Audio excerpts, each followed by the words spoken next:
Welcome to SAT Writing 101. In this video, and the following videos to come in the series, I'm going to teach you everything you need to know to master the writing section of the SAT. Before we begin, I want to show you a very important concept. Can you solve the question on the screen? This is our first lesson. I'm going to ask you something. When you were given this question, did you need to look at the answer choices to find out that 4 times 2 is 8? What I mean is, if I were to give you the same question, like this, can you still find out the answer? My point is this. When you're solving questions like 4 times 2, you don't have to look at the answer choices because you already know what the answer is on the top of your head. Well, it's exactly the same for the writing tests. We do not look at the answer choices when solving grammar questions. Now, to do that, you need to get your fundamentals down. Just like how you knew 4 times 2 is 8 without looking at the answer choices, once you have your grammar fundamentals down, you'll be able to solve any SAT writing grammar questions with these.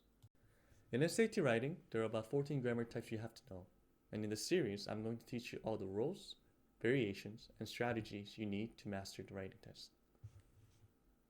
Let's move on to our next lesson. So what exactly is SAT writing? What is College Board testing you? Simply put, SAT writing makes you proofread an essay. Now, when you're proofreading an essay for schoolwork, what do? You check grammar, you change the vocabulary, you change the context, you change the transition, you change the flow of the essay, right? Well, the writing section is making you do the same thing. The 44 question tested in the writing section can be divided into 2 fundamental types. The first is the grammar questions. And as mentioned before, you need to know about 14 grammar types. The second is called the comprehension question. Now these questions, they test your understanding of the paragraph, the passage, and the writer's argument as a whole.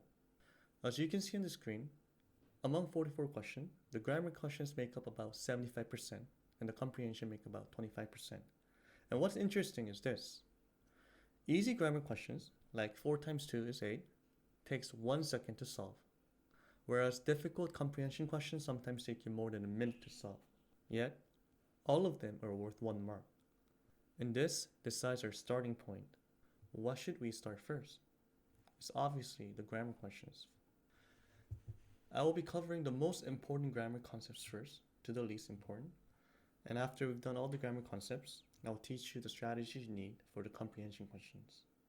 If you have any questions regarding specific grammar concepts or certain questions on the SAT writing test, please feel free to message me and I'll try to cover it for you.